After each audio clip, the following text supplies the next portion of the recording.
So good afternoon, everyone. So grateful to be here. I'm State Senator Marilyn Moore. I co-chair this with Representative Keat. Uh, they call me, I used to call myself the mother of 2Gen, but now I think I was saying grandmother. So many years have passed, but Melvette said to me, she had another term, so matriarch, and I'll own all of it because it's done some really wonderful work. I'm so happy to see some of you here that started with us in the beginning, but it's grown so. And I always have to invoke the name of Elaine Zimmerman in everything that I do with education because it is her brilliance that brought us together from the very beginning. And it's just grown so. And from day one, my drive was always to have the parents involved and have them the center and us grow out of that and be a support for what the parents want. And I think you've done a great job of doing that. I want to thank Movette and Representative Curry from the very beginning for helping us. And I think this is a great opportunity to network, but also to learn from one another. So thank you. And I'll turn it over to my co-chair. Thank you, Senator Moore. My name is Sarah Kidd. I'm the state representative from the 134th District, which represents parts of Fairfield and parts of Trumbull. And so I'm new to this legislature. I'm new to this whole process. I'm new to 2Gen, but I'm so excited as I'm learning more and more about the work you're all doing to help lift our families out of poverty and help families all around Connecticut move up the economic ladder here in the state.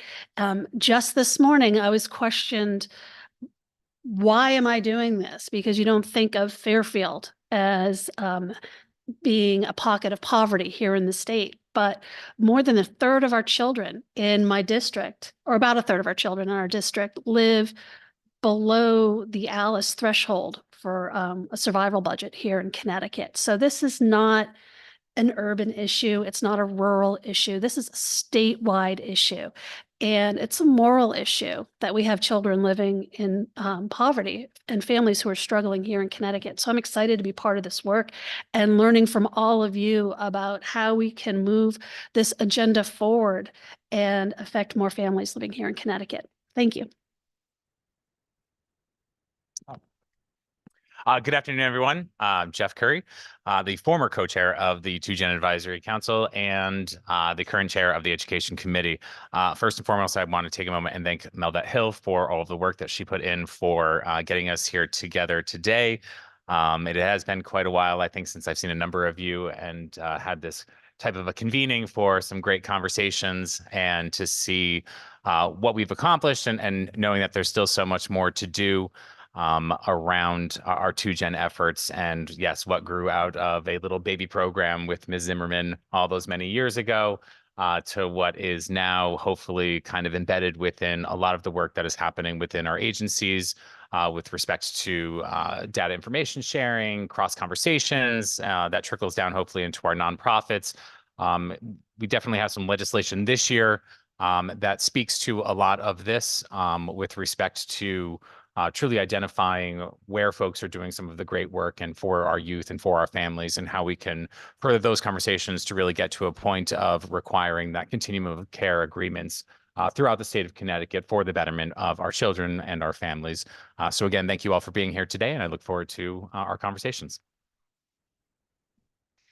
So good afternoon. Welcome to our forum today. We hope to raise awareness of youth and teen as members of multi-generational families that too also need supports. And oftentimes we're looking at young children. We have a lot of energy and focus around early childhood and also adults, right? We're always talking about workforce development and helping and encouraging families to get back to work and the supports they need.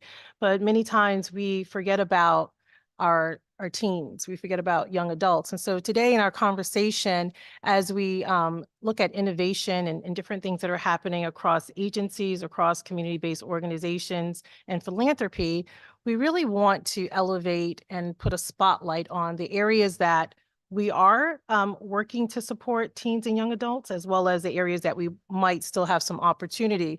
This day, I would say, is centered in positivity and optimism and thinking about the future.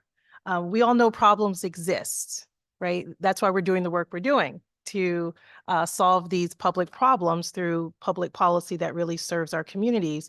But we really want to elevate and highlight the good work that's happening, the innovation and the strategies that we all need to be hearing and working and partnering together with. So today we're breaking down silos, and we are just laying everything bare. And we want to really have this opportunity to share across ourselves and also to provide the support and information to our legislative leaders and those in the executive branch and judicial branch. As we think about our two-generational strategy in the state, it really works across all three branches of government. That was the intention. I can't say that we're also always optimizing that opportunity to work across branches, but it's work that we're trying to do. So you'll hear about some of that in the conversation today. And then I would be remiss to think that everyone in the room or on Zoom understands what 2Gen is. So just bear with me for a moment as I walk us through a little bit of what 2Gen strategy is. So we'd like to call it family economic mobility or whole family approach to jobs. Some of you may have heard that. Two-generational approaches build family well-being by intentionally and simultaneously working with children and adults in their lives together. Right? So it's a look at the whole family, everyone within the family. If we were really to think more deeply about it, it would also include grandparents. It would include extended family as well. So it is within the frame of how our residents are identifying family.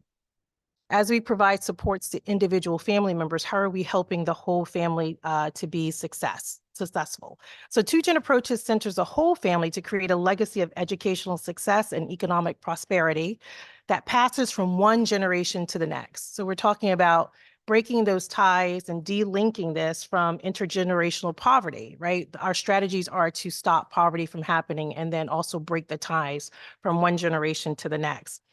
Two-generation approaches target, in most cases, low-income children and parents from the same household, combining parent and child interventions to interrupt that cycle of poverty. So today we will explore how state agencies, community-based organizations, and other groups are interacting with residents through their entire life cycle. So in your mind, draw a picture and think about the entire life cycle of a person. And we're going to learn about supports needed to ensure that we have healthy and thriving residents in Connecticut. You may have heard us talk about this from the commission, but we like to say thriving families drive economies, right? And so if we have healthy families that are supported in the state, then we are more likely to have a healthy state economy. Is that true? I think it is. But the data will show us, and I think the data is starting to talk to us about that. So we're going to hear some success stories from parents who have been involved in the two-generation initiative. And we're also going to hear about different leadership pathways. So our first panel today, and I asked to say that our panel is short. We have two folks missing from our panel right now, but our first panel today is our lived experience panel, and we're calling it Pathways to Leadership, Stories for Success. So we welcome the voices of parent leaders who have been part of our two-generational initiative and who are also graduates from our state's Parent Leadership Training Institute, which is a family civics initiative that was started by the Commission on Children about 30 years ago, and we're still going strong. I want to acknowledge that Stefan Palmer, one of our parents who's a dad, and I'm saying that out loud because we always bring Stefan Palmer into the room, even when he's not into the room. He is one of our parent leaders. He is also the CEO of Youth on Fire, an organization that works really hard in Hartford and other communities to raise awareness about the voices of dads at tables and in systems. He was going to be on our panel today, and he is not feeling well. He is actually in the hospital, and he said it was okay for us to share that because he didn't want anyone to think that he wouldn't be here to share his voice or his story. But we're going to start with Joshua Vaughn, another dad, who is a member of the Office of Early Childhood Parent Cabinet. And Josh, we want you to share a little bit about your story, give a brief introduction of yourself, and talk about your 2Gen story of success. Well, thank you so much, Mepet. Pleasure to be here again. My name is Joshua Vaughn. Can everyone hear me? I hope so. Thank you. I am a father of 5, ranging from the ages of 16, 11, 4, 3, 2, and 1. And so, as you can tell, I've been quite busy. And so when we're talking about parent leadership and elevating the voice of parents in the spaces, in multiple spaces, that is, I'm pleasured and pleased to really be a part of this work and these great initiatives that are happening here in our state. So a little back end, parent leadership, I just want to start off by saying has been um, a great opportunity. So I'm not sure if many of you here in the room have heard of Parent Leadership Training Institute, but it's a 20-week long program, and it's designed with a curriculum that will then help parents and or members of the community who believe in the well-being and wholeness of children and families. And during the course of this time, it's broken up into two phases. Phase one is 10 weeks in which you are learning community. What is community? How to really embrace community and what change looks like and how to identify change as a changed agent. Then we go on to learn in phase two, which is another 10 additional weeks, the legislative acts, things that parents need to know. Hence, I'm here today because of that preparation. And so being a part of that program and the design of that program has allowed me opportunity to really focus in and learn more about how to elevate my voice as a parent. So as a father moving along into this space, I saw myself wanting to do more in community, wanting to see change in community. I know that Melvette shared that Stefan, one of my good brothers and friends, it really elevates the voice of parent leadership, but more so fatherhood. What does that look like when we're in the spaces, especially as black brown fathers? Sorry. And so for me, I am compelled to always bring that to the space and to really elevate my voice as a father, as I am proud to do so. And the opportunities that have afforded me, which is Office of Early Childhood Parent Cabinet. This is a new formally parent advisory, which has about 15 members that are broken up into the 6 DCF regions. And so for myself, I represent Region 5. And so 2 other members also represent the region because it's such a larger region. But doing the work, it has allowed me to really go out into the field, really learn the members of community, get an interaction, encounters with my mayor, local nonprofit executive leaders, nonprofits such as United Way, the YMCA, and really find out how to really elevate other parent voices and how to bring them to the table. And so the work continues. It's important work. And when we're looking at it through the lens of equity, this is it, and this also allows for space for mobility, economic mobility. And so I'm grateful to be here, and I hope that the work continues, and I'm looking forward to being a part of it. Thank you so much. So I have a couple of questions for you, Josh. So when we're thinking about this conversation around family economic mobility, Mhm. and I'm gonna also say Josh does have 5 children, and 3 of them were pandemic babies. Yes, ma'am. And so you were able to experience, like all of us experienced the pandemic, and some people experienced it in more complicated ways as it related to their income, as it related to supports and being able to work. And so when we think about your experience with the Parent Leadership Training Institute, with the Office of Early Cabinet, you've had an opportunity to find your voice, Yes. but also you've been given access and opportunity to use your voice in this systems change space. But also, I think it's important to say that, yes, you do work a job. You have a 9-to-5 job, Yes, or whatever hours you work. So you do have employment. Yes, ma'am. But I think the conversation that we want to tap into a little bit is this piece around entrepreneurship. It's a space where we don't talk a lot about that in the family economic mobility space. So we want to encourage people to get back to work, and we want them to fill all the open jobs that we have in the state and elsewhere.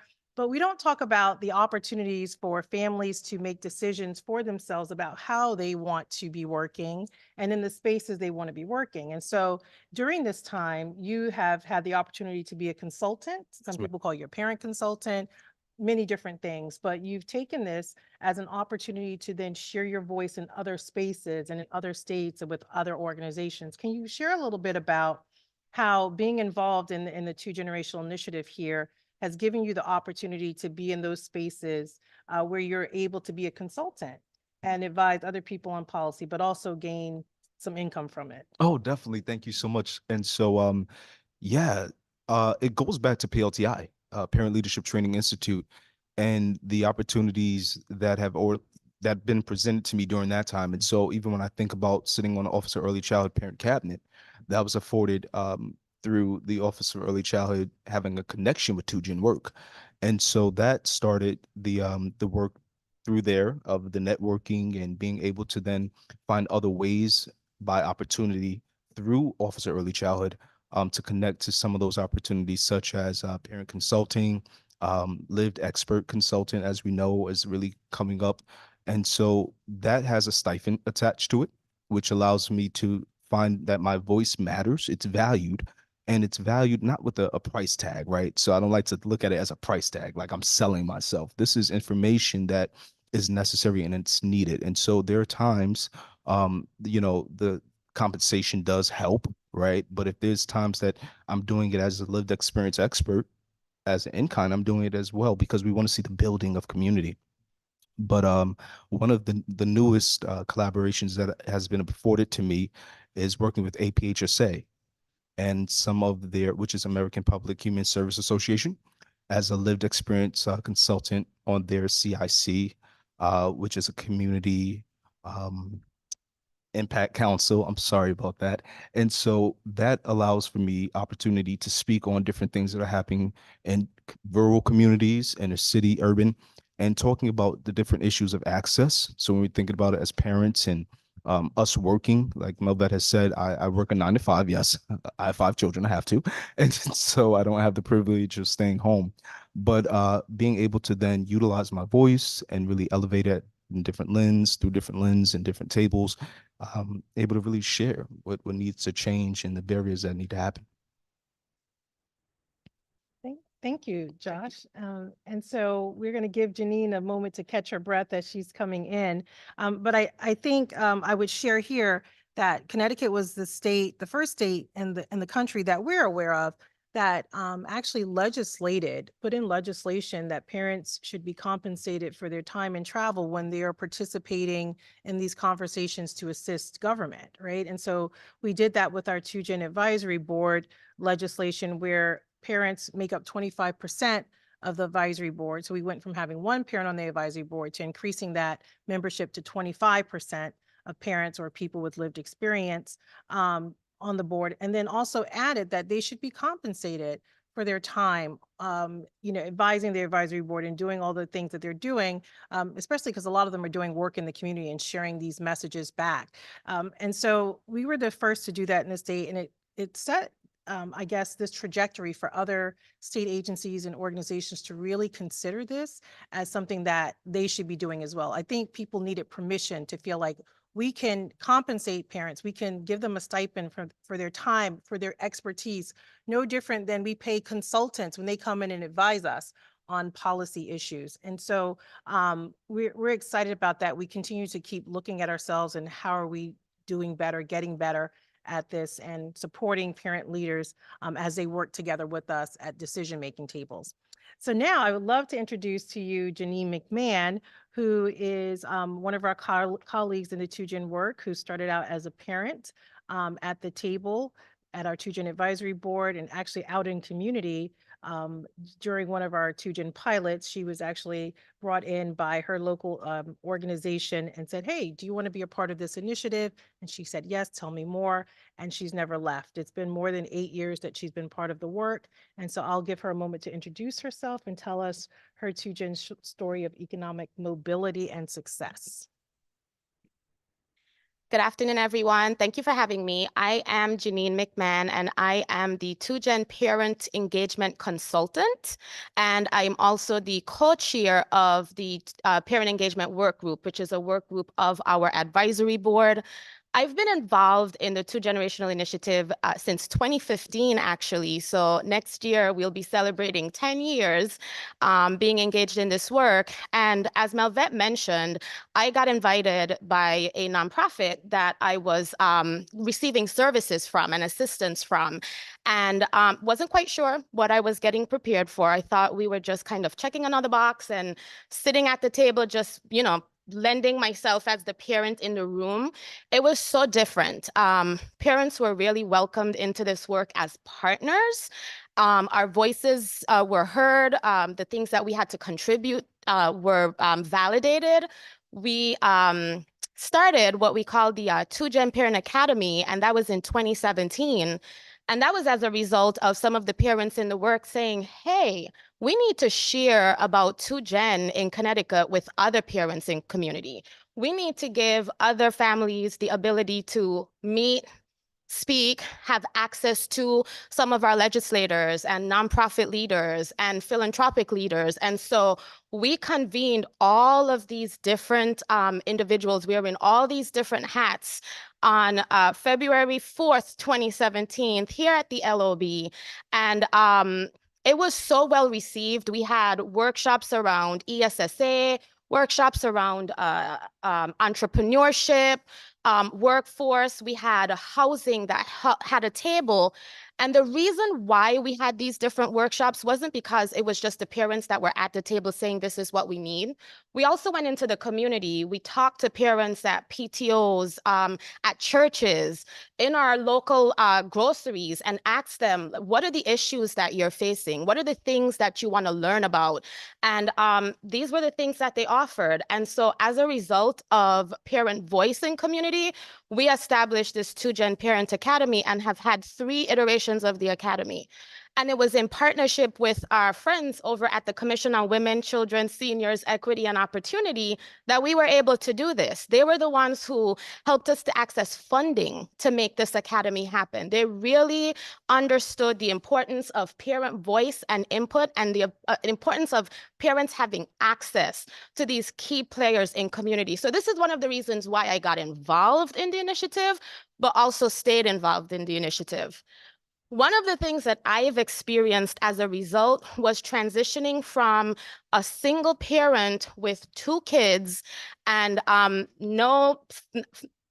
limited financial support to and needing assistance from our government supports and system. I needed public assistance, and I'm now standing on my own 2 feet, right? I was able to access employment as a result of being engaged with the 2Gen initiative. I was first the parent advocate for 2Gen, and what that meant was I was working really closely with the 2Gen navigator for the pilot program that was in Hartford, worked closely with the 2Gen delegate, and we contributed to the interagency council. This is before we even became an advisory board. So I was working part-time doing this work, still accessing these services. Then I was able to get full-time employment. I became a family specialist of this nonprofit organization. That then transitioned to me becoming the 2Gen Parent Engagement Co-Chair, something that I never thought that I would be able to access or have the opportunity to sit on a state board and have such an important role in this work. Transition to 2022, I decided to step away from the work at this nonprofit organization for different reasons. And my 2Gen partners said to me, we're going to ensure that you have employment and you are able to take care of your family. And what they did was write a grant. And I was able to work on a parent engagement expansion for our 2Gen work. And I became the 2Gen Parent Engagement Consultant. I was literally working and making an hourly wage as consultants do in this work, as consultants doing other works. It was my very first time getting a consultant rate. I didn't know what that was. I didn't know what it meant. I didn't know what it meant to be a consultant. I literally was stepping into entrepreneurship. And as a result, I've been able to help other people think about entrepreneurship, think about workforce in a different way. I've been able to help other people with their resumes, really translating the work that we're doing on the advisory board into employable skills that's reflected on the resume. And this is the work that I do as the parent engagement co-chair. So what 2Gen has done for me, it's opened up so many doors, so many opportunities. I just recently assisted the Connecticut Urban Opportunity Collective with a project, right? Ensuring that parents that were going to be receiving stipends for some work that they were going to be doing wasn't going to impact their benefits. I would have never had that opportunity if I wasn't a part of this work. I work with Ascend at the Aspen Institute on their post-secondary success for parents initiative.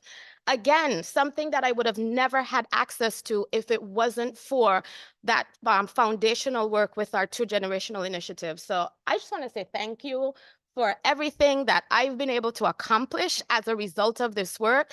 I can now sit here proudly as a consultant. I'm an entrepreneur, and the sky's the limit. I've seen it translated into my kids, right? My kids are now thinking about entrepreneurship, and I'm not just self-sufficient, I'm building a legacy, right? I'm thinking about wealth building and all the other things. And this was really as a result of my 2-gen engagement. Thank you. You can applaud if you want. I could feel it in the room. We could feel it in the room. I mean, the other thing too, and I'm so excited and honored that I get to work with these two human beings and all of the parents that we engage with. What I think is so interesting, and there was a lot that Janine didn't tell you, but she was trying to be mindful of time, is that Janine is now a homeowner as well. And she also has like a full-time job outside of her consulting. She also has a full-time job, like almost doing her dream job, working with the National Parent Leadership Institute, right? And she does special projects and operations. And so sometimes people just need an opportunity, right? Some people need a chance. We need to help. I'm going to say it, Janine, it's coming. You know, a lot of times in our work, we say we need to meet families where they are. Right? And that's honorable. But we also need to meet them where they dream. And that's what Janine says. Janine coined that phrase and we use it. We've been using it for years and years, and people across the country are using that for years now. Meet people where they dream. We have to meet people where they're dreaming, because our idea of success can be different than that parent's idea of success or that family's idea for success. So what is it that they're dreaming about? I know Department of Labor, Mike Bartley couldn't be here today, but they're doing a little bit of that through their family-centered coaching initiative. We'll talk a little bit about that later. Finally, before we move to the next panel, this is important in the conversation, so I'm going to double back on it with both Janine and Josh. Both of you were parents at younger ages, right? And so is it safe to say that you were both teen parents? Or right? So both were teen parents. I'm saying this in the context of the conversation when I talked about we don't have enough sometimes youth and young adult supports to help them during those times. Now, we're going to talk about some of the things we're doing here in Connecticut, but it's important that we don't leave youth and young adults behind, especially when they are parenting, right? And so we have someone from Office of Early Hood talking about the work they're doing as well, or SDE. So I wonder if you ever think about back to your teen self, and would you ever imagine that you would be where you are now? And if it's a yes, say it's a yes, because maybe you were dreaming big, but did you ever think back then when you became a teen, when you were a teen parent, that you would be where you are today? So the easy answer to that is no, absolutely not. I would say when I became a mom, I got pregnant at 18, had my son at 19. I didn't know where to turn. And at the time, I needed support. And I had a family friend that was working at a state agency in New York. I was in New York at the time. And I thought, oh, I have access, right? I have this person that I can go to and they could show me the ropes. And one of the things I was concerned about was housing. I wanted to make sure that I had safe housing for my son and myself. And this individual said to me, the only option for you is the projects. And that's where you should be looking. There's really nothing else, out there. And so gave me some insight on how to access housing in the projects. And not that the projects is a bad place, it's a stepping stone for many.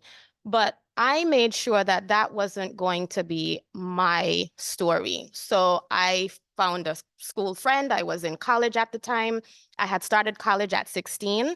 And now I was out of college because I did get pregnant. And so one of my college mates and I decided to rent an apartment together. And I started trying to figure out the system myself, right? And so just hearing from a family friend saying to me, this is your only option. There's really nothing else for you. There's nothing out there.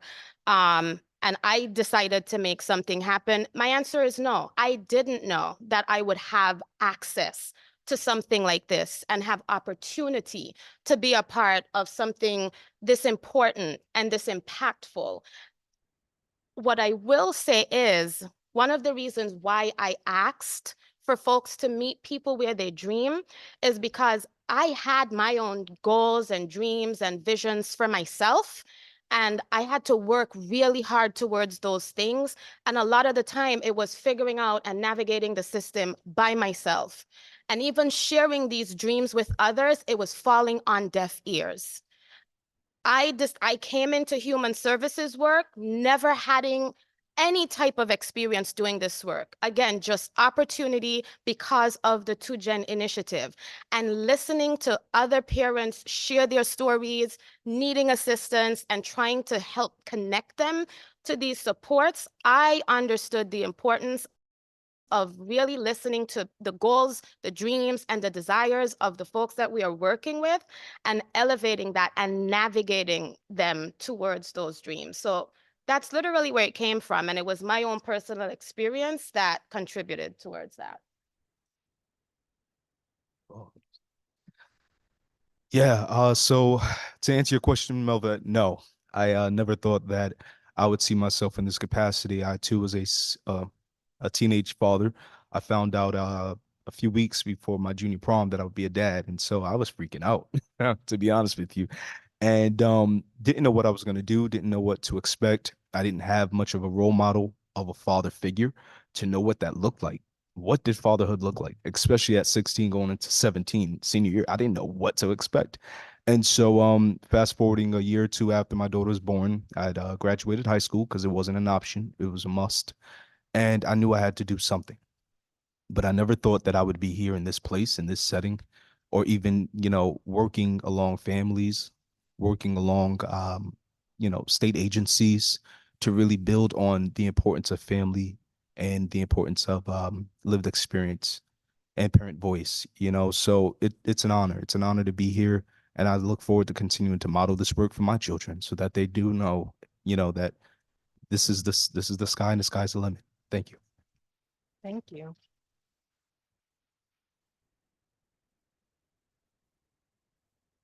Thank you for letting us take a little extra time. It was important to center ourselves in the people that we're serving, right? It's the voice of families, and it's the teenager, and it's the young child, and it's the aging adult. And so we are going to move into our next panel, which is our community-based innovation and solutions. These are representatives from nonprofits, community-based organizations, philanthropy, and financial institutions, and they'll share on innovations that they're using as they serve different generations within family, including youth and young adults. So the focus for this panel, again, is innovative policies and supports and initiatives. So I just want to, before we get into our panelists here, we had a date change. So we originally had this planned for another day. We had to reschedule, and there were two organizations who we really felt were important in this conversation, but they couldn't make it today. So I just want to bring them into the room and share a little bit about their work, and then we'll get to the panel that's actually in the room. So one of those organizations was Domus Kids, and they serve over 1,500 disengaged and disconnected youth in Stanford and beyond with on-site middle school support, helping students navigate social and emotional challenges. They also do youth street outreach through Project Hope. They have a number of after-school activities, also restorative court diversion, and racial equity training for organizations and helping them identify and mitigate structural racism. So they couldn't be here today, but we have pamphlets for those who are interested in their good work that they're doing. And then additionally, an organization called SGOF, Save Girls on Fire. FIRE standing for Future Young Educated Role Models. And so their mission is to motivate, inspire, and empower girls of color to become future young educated role models. They offer hands-on experiences in advocacy and leadership with a social justice lens, and they work to instill essential skills like, and foster self-esteem and support girls in challenging systemic barriers. So I just wanted to bring them into the room. They couldn't be here today, but I want to get started with our panel today. So from the Connecticut Conference of Municipalities, we have the chief leader over there. I'm going to ask everyone to introduce themselves on the panel. Joe DeLong, and he is going to share a little bit on the 119 Commission and the Dalio report. And then we have Amy Peltier from East Hartford Works, Cesar Alamán from Connecticut Urban Opportunity Collaborative, Stephen Hernandez from CONCAN, Casey LaFlamme from LISC, and then John Holt from Nutmeg Financial Credit Union. So we're going to start with Joe, and we're going to work our way across. If you can tell us about the innovative things that are happening and share what the 119 Commission is doing. We know that's new, and there's a lot of energy around that. Yeah, so thank you, Melvet. Again, my name is Joe DeLong. I'm the Executive Director and CEO of the Connecticut Conference of Municipalities. I apologize. You can see my nameplate is Ron Thomas. Ron was scheduled to present today. You definitely got the second string. Ron is deeply involved in this work. So I don't think it's any secret. Most people in this room and probably in the listening audience at home have become familiar with the Dalio report on at-risk and disconnected youth that was commissioned and released last year. And what the report tells us at a very high level, I think all of you know, and it's where we get the name 119K Commission, is that the report identified 119,000 young people in the state of Connecticut who are either moderately disconnected, at risk, or severely disconnected. One of the things that I think CCM as an organization found to be very striking about that report that's not talked about a lot is that there was a similar report commissioned back, I believe, in 2016 or 2017, pre-pandemic, that showed a number in the state of Connecticut of about 40,000. So that number of disconnected youth from that report that was done in around 2016, 2017, until the report that was released last year grew by 3 times, which is pretty striking. And then the other thing within the report that we also found very striking was the fact that when it comes to young people in school, it was identified that 20% or 1 in 5 of young people in public education today are in danger of not graduating, which is remarkable. And I think the final thing, well, Dalio would give a much better breakdown of this, and Ron probably would have as well. But the other thing that we looked at that was very concerning was the fact that this was not just a snapshot in time that things got really bad because of the pandemic, but they were about to level out. What the report showed us is that the trends were indicating if nothing was done, that you had about an additional 10,000 young people every year that were going to move in to this classification of being either at risk, moderately disconnected, or severely disconnected. So one of the things that I think I'm particularly proud of, and I'll start off by saying this, I am no expert in this field at all. This is new for us at CCM, very, very new. But the thing that I'm proud of is that we have a board of directors that allowed us as a staff, blessed and leaned all the way in for us taking on this work in a way that we've never done before. And what that looks like for our organization when it comes to taking on this work is really just a lot of listening and learning, understanding that we are not the experts, but that there are a great deal of people in this field who are doing amazing work every day. And what we're trying to do is figure out ways and come up with recommendations that will help scale that in a way that will close the gaps. Ultimately with a goal in mind, and that goal being to put 60,000 of these young people back on track to jobs, various forms of positive engagement in society, and or of course, if they're in the youngest category, the ones who are still in school, to put them back on track to make sure that they graduate. So we're doing a series of events around the state, public meetings where we have invited presenters at each one of those, where we're learning from a broad group of people who work in the various aspects that lead to this level of disconnection. But we're also engaging with the public in an open public comment period at each one of these meetings as well. And I can tell you, we did the first meeting last month in New Haven. The presenters were excellent. The panelists were excellent. I felt like the Boston Consulting Group who we're working with walked away with a lot of new information. But we also had some people in the public that stood up and made comments or gave us information, lived experiences or recommendations that we hadn't thought of, that I think ultimately will come out in some of these recommendations in the final report as well. Our next meeting is on April the 30th in Mansfield. It'll be held beginning at 6 p.m. in the Mansfield Town Hall, again with a similar format where we will have invited presenters who will talk in various important aspects of this population. And then again, we will open it up to community comment and community feedback for people who are maybe not those invited panelists, but we know are bringing a lot to the discussion.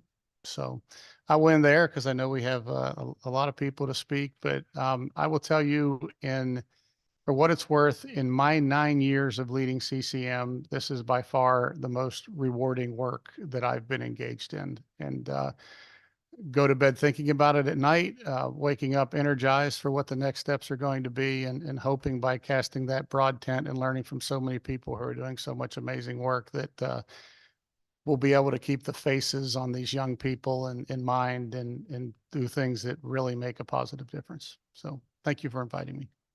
Thank you. And I just have a follow-up question as we're centering the voice of young people. How are young people involved in the 119 Commission in these listening sessions that you're doing? Yeah, so they're actually involved in a little bit of a separate way. The listening sessions are the public sessions, and then we're having private sessions with these affected populations. Actually, next week, our commission members will be meeting at a meeting hosted by the Waterway POW that'll have 50 to 55 young people, the high school age young people who are experiencing these challenges, that they're going to have breakout sessions and hear from all of them directly and get that information and feedback. And then next month, we're going to go to Stanford, and in Stanford, we'll be meeting with the more adult, in their 20s, disconnected population, so more of the, in many cases, what we would consider to be more of the severely disconnected population, that we'll be hearing from them directly next month in Stanford. Thanks so much. Amy?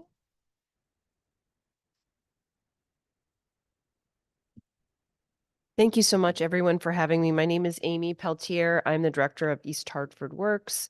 That is a municipal department in the town of East Hartford. I see Representative Jenga here and Representative Curry from East Hartford. So grateful to have their support in this work.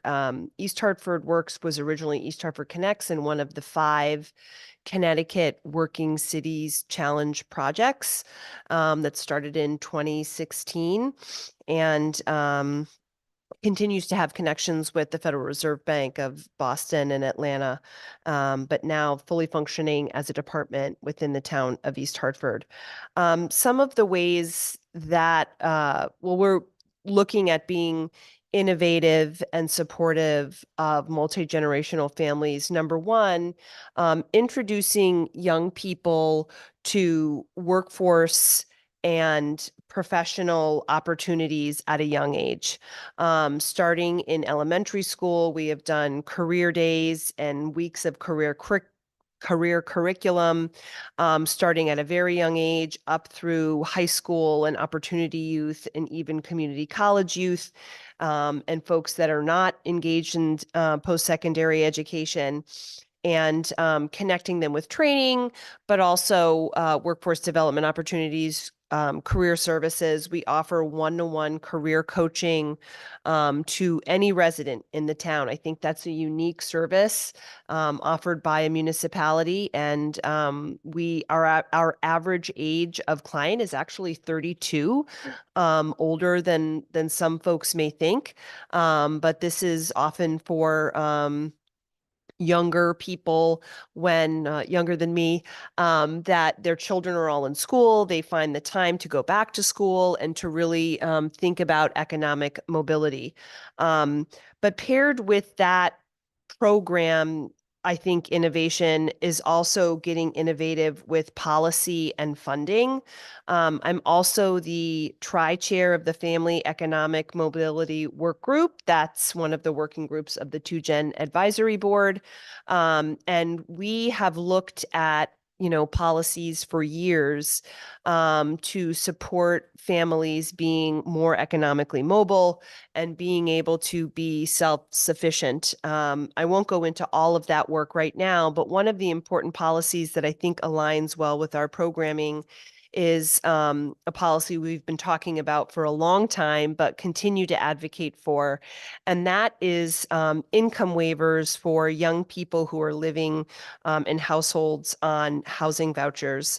In particular, the WRAP program here, if there were an income waiver for young people age 18 to 24, specifically for wages that they earn, those families would be less likely to lose a housing voucher. And just as an example, we serve that group of young people in a very robust summer youth employment program.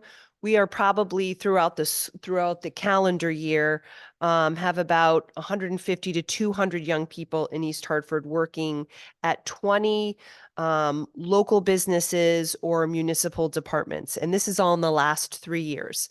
3 years ago, we did not have any of that. Now we have that, and that typically around $1,800 that a young person could earn while they're on their internship counts towards their family's household assets and is actually not that much money. To a younger person, it may be, but that is enough money to knock them off of potentially keeping their housing voucher. So that's a policy that we've really been advocating for and want people to continue to think about our income waivers for young people working.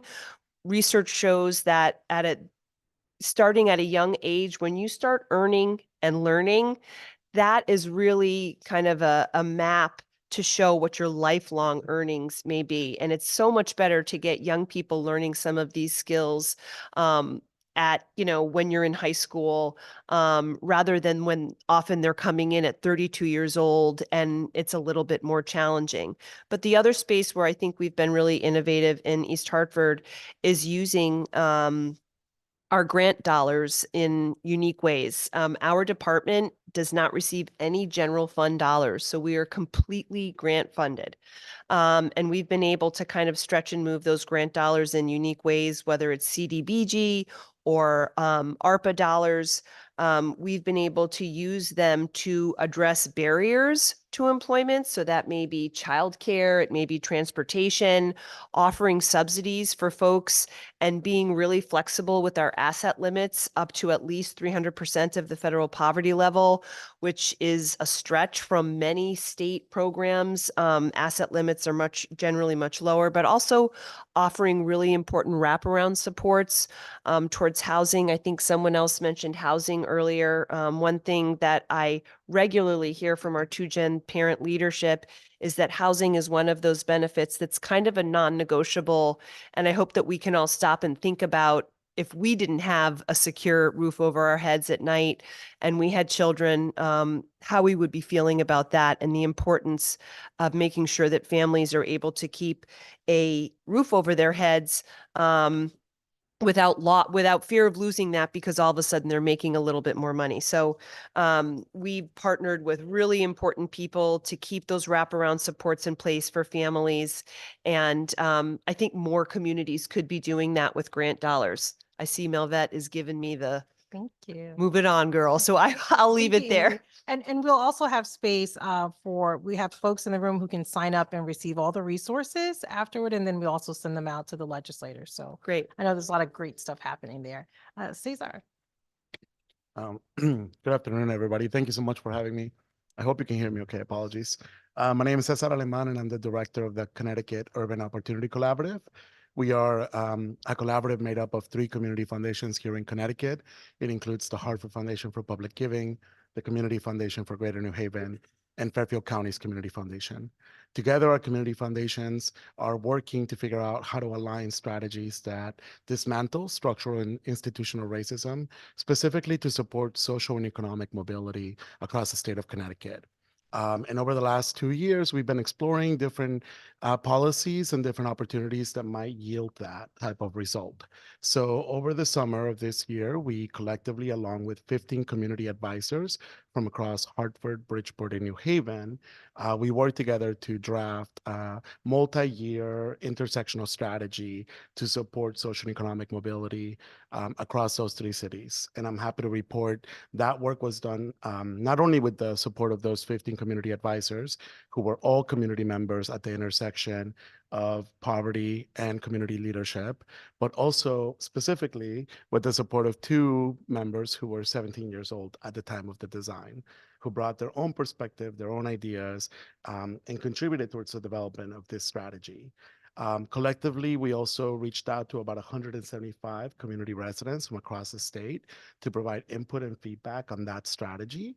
And what I'm here to share with you today is that we are about to launch a multi-year guaranteed basic income program that will be supporting 120 households across Bridgeport, Hartford, and New Haven.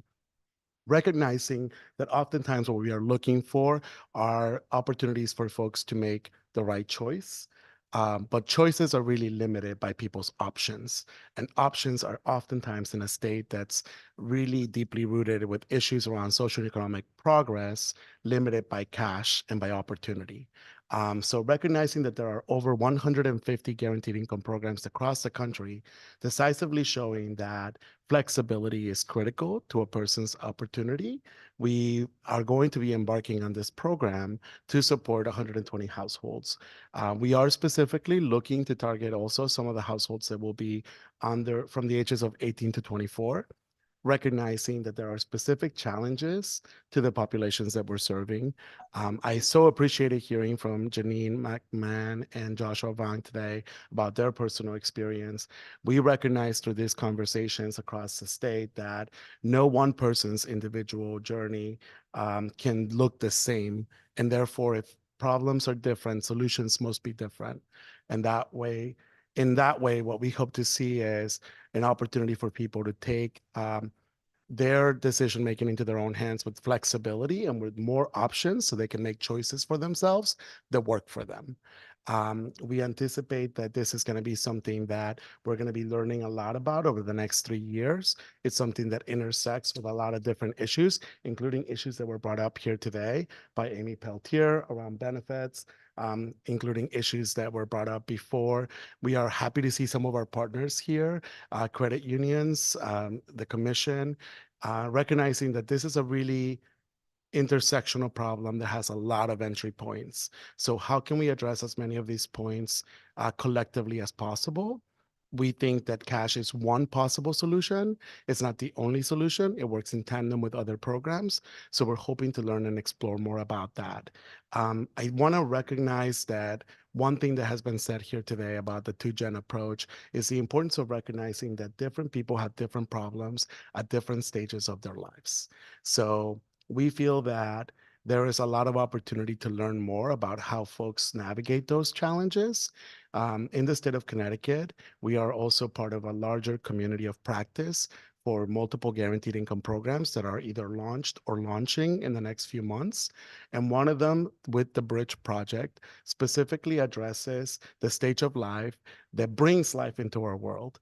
And we'll be focusing on mothers who are having babies, households that are making under $44,000 and that are also receiving baby bonds. We know that the first 3 years of life are critical to the development of a baby and set them up for success as they move forward. Parents need support, and sometimes that support needs to be flexible. Flexibility is something that cash can offer. We also recognize that there are other folks in our communities that are coming across different circumstances. And in the space of reentry, there is already a pilot in the state of Connecticut being ran by 4CT that helps support people that are reentering our communities and facing different challenges, having interacted with the criminal justice system to figure out how they can navigate these challenges with the support and flexibility of cash. Together, we are all learning what the impact of cash can be and thinking about the intersectionality that it offers for us to learn about the types of policies that we can bring to support all of the residents across Connecticut.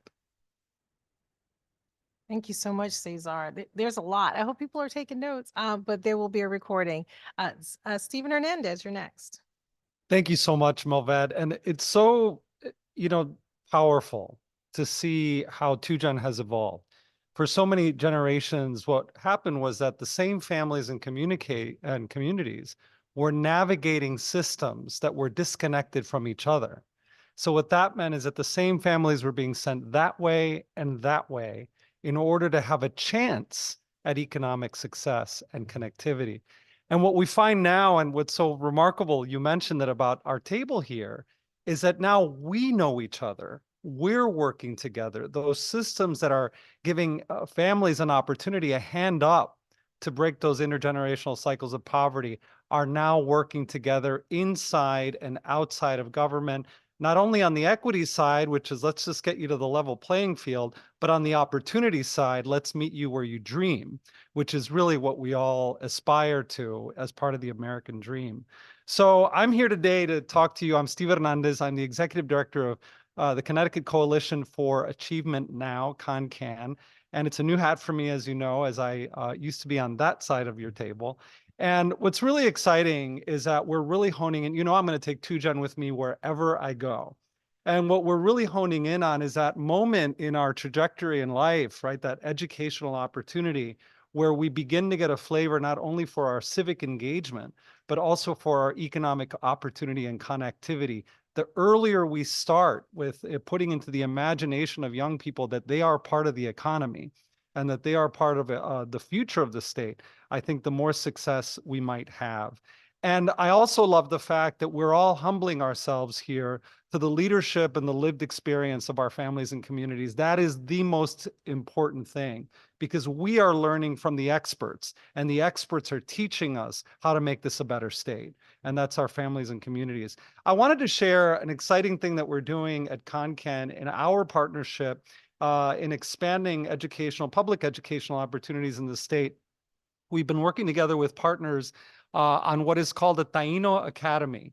And I wanted to mention that because the Taino Academy was a brainchild of several people across the state working with families, but most importantly, the Puerto Rican and Latino communities, and our partners, Latinos for Educational Advocacy and Diversity. And the premise there was that if we could expand offerings for education that were rooted in cultural access, so the Tainos are the native peoples of the Caribbean and coastal Americas. So many Puerto Ricans, Cubans have Taino ancestors. And what's remarkable is that they came up with this idea of what if we rooted education in alternative ways of understanding how we learn and why, but also accessing the most emerging technology around artificial intelligence and other emerging systems, and also access to the digital divide, closing that opportunity divide, bringing all these concepts together, working with Arizona State University, which is really creating a lot of great education modules to break those cycles of disconnectivity and link young learners to workforce, to a modern, evolving workforce. That's 2Gen work right there. But the reason I'm talking about it is not necessarily because it's such a great idea, but because of the way it's being formed in the state of Connecticut. We're really focusing on starting with communities. And New Haven is the first community that we started working with. Waterbury is another one. By starting with community, asking them where you are and where you want to be, we started creating some of this connective tissue, right? What are the people serving, community serving agencies that are there that can co-locate with this public educational opportunity? And then in that way, bring expanded opportunity to connect to workforce and opportunity for families. We know that young people represent the hopes and dreams of families, but families want to do better too, and they want to do better now. And they know that that impatience is what we need to match as systems. So I wanted to share that with you, the Taino Academy. There's an RFP out that the State Department of Education puts out for innovative public education opportunities. This is one of them. But as I said, we should all be thinking wherever we are in 2Gen opportunities and how they impact those 119,000 disconnected kids and other kids in the system. I want the 119,000 to represent a starting salary for these kids once they get connected to our economy. So thank you so much for this opportunity. Thank you, Steve. Casey, you're next. Hi, good afternoon, everyone. I'm Casey LaFlamme. I'm the Director of Partnerships and Programs with LISC Connecticut. LISC is the Local Initiatives Support Corporation, and we are the nation's largest community development support organization. And so what we do is really look at how do we create sustainable communities of opportunity, and that's not just focused on housing alone or good jobs alone or safe communities, but really an integrated approach. So nearly 2 decades ago, LISC partnered with the Annie E. Casey Foundation to create a model for financial support, and they call that the Financial Opportunity Centers. And it's really an integrated service that focuses on 3 elements. One is one-on-one financial coaching. The second is access to income support benefits. And then the third pillar is job placement and training, recognizing that when you bundle these services together and really support individuals in these 3 pillars, that client outcomes increase. And so LISC has studied this several times and really has been able to demonstrate that this integrated service helps to increase credit score, reduce unsecured debt, as well as increase wages and job retention. So last year, the network here across the state, LISC partners with 7 community-based organizations that are trusted for providing services to residents. They serve nearly 1,700 individuals. And here today, talking about young adults, 1 in 5 of those individuals served were under the age of 25. So a small portion are teens, and some of our program sites are doing work during the summer with youth around how to create a budget. How do you prepare for a job? So they'll do mock interviews, they'll help with resume building, really preparing youth for summer employment, but then also for what that next step looks like after high school for many youth. In addition, we also are working with kind of the whole integrated approach of families. So I'll give an example of a client story from last year. So there was a mother who came in, she had 5 children, she was expecting her 6th, and she had had inconsistent employment for about 1.5 years. She had been 2 months behind on rent and was really looking for whatever supports this organization could provide.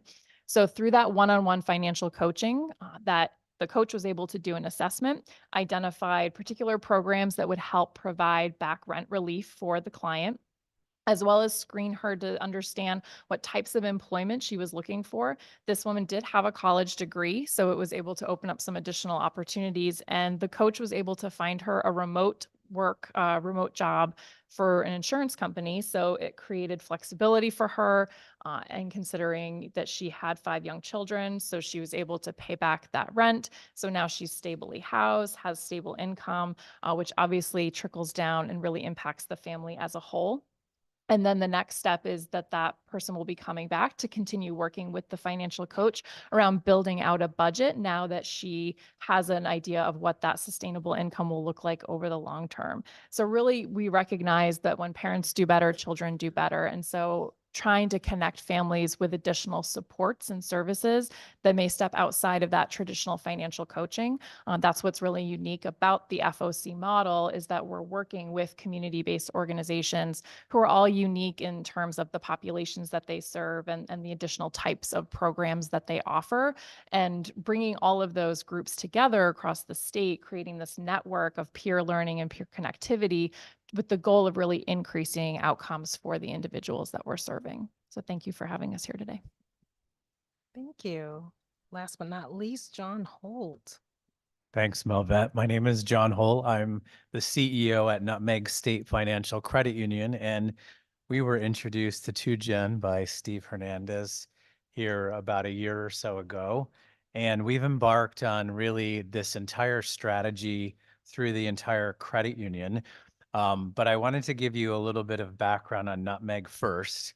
We're about a $600 million credit union located in Rocky Hill, Connecticut. We have about 10 branches. And then for those of you that don't know, credit unions are not-for-profit organizations. So we felt near and dear to this strategy around 2Gen. So we embarked on this strategy, changed our mission statement, and I do want to read that to you, to create multi-generational prosperity throughout the Connecticut community through education, collaboration, and the support of local commerce. So we started by changing that, building some of our core values, and then we established a 2Gen committee within the organization to work on a lot of different things that I'm going to tell you about here today. One of the first things that we did, and I'm not sure most of you have heard this or not, but Nutmeg was one of the first financial institution, to our knowledge, that got rid of NSF fees, non-sufficient funds fees. So if you overdraw your account and you don't have the money in there, we do not charge a fee on that. That brought $600,000 in change back to those members. We also introduced a minimum wage to all of our positions at $20 an hour. So that is the lowest anyone can make at Nutmeg. And we've developed and are continued to build on a financial literacy program or a financial education program to help those that need understanding with budgeting, buying a car, understanding credit, what a credit union is, and helping those that are truly in need. In addition to that, we continue to work around the communities and establishing partnerships so that we can bring different partners together, whether it's job placement, childcare, and we are trying to be the center of that particular group that is trying to help the communities out and building and fostering partnerships that really help the individual household. One of the things that we've done is try to really change the dynamic of our product lineup. And one of the things that we did with this 2Gen initiative was to build a program called Working Wheels. That has gained a lot of national attention because we've gotten some awards on that. And really what it does, it's geared towards single parent households, in particular mothers who do not have transportation to get to their employment or to get a job. So what we do is we help them find the car that they can afford. We help them through paying that through some financial education. We don't have any fees or penalties or hidden costs on this loan. And we look at this program not necessarily through the eyes of just a credit score. We look at the ability to pay, how long you've been at your employment. Do you have a job? We look at for ways that we can get somebody in a car. So that program has garnered almost $1 million at this point in loans to those mothers or fathers in some cases that haven't been able to find the transportation to actually get to work or to get to work or to even get a job. So we're really proud of this particular program. And what we really like about it is it looks at character and different things outside of, again, just the credit score. Members benefit from this loan by making on-time payments. It helps their credit score, even though that's not something that we particularly look at. So we're really excited to be doing some of these things. We have a lot of things in the pipeline that we'll be doing around products and services that is geared toward building household wealth in the communities that in particular that we serve. I appreciate you having me today.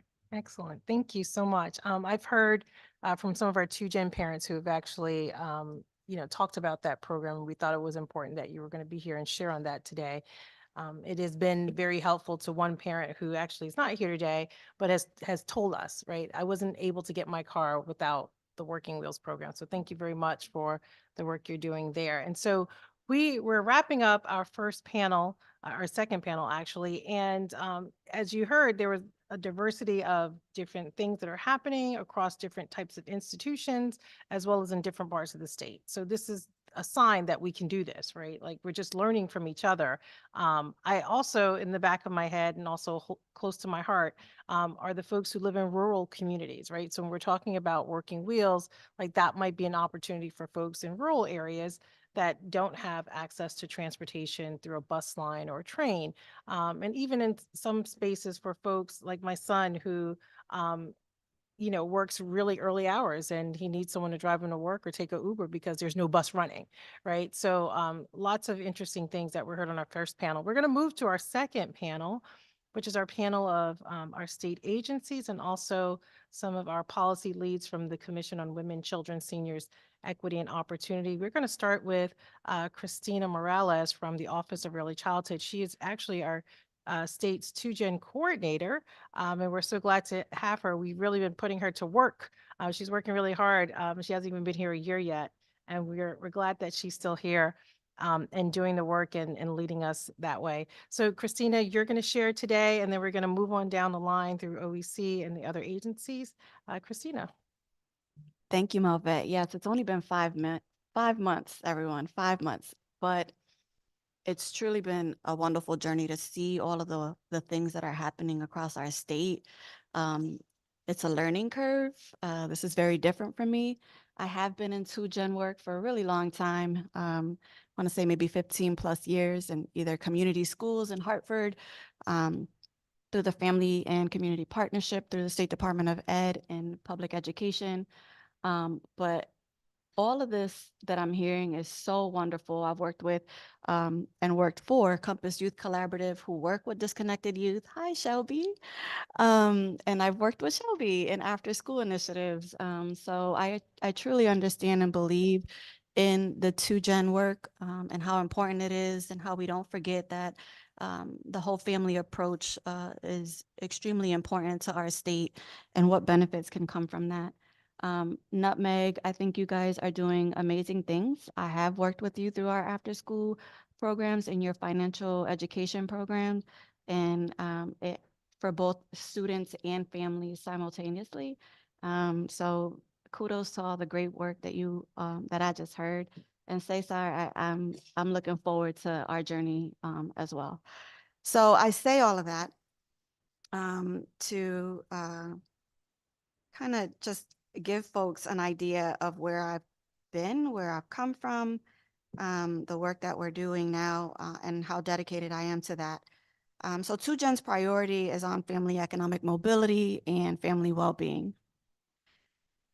2Gen has an innovative whole family approach that creates opportunities and addresses the needs of 2 generations at once. It helps children and parents get the education, training, and social supports they need to succeed, and it allows parents the ability to pass on economic security to their children.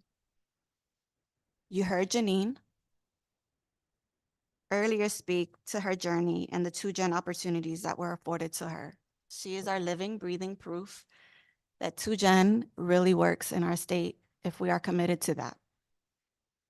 We continue to put in the work so parents can pass on economic mobility to their children through a number of ways. And I'll tell you a little bit about the work that we have been doing.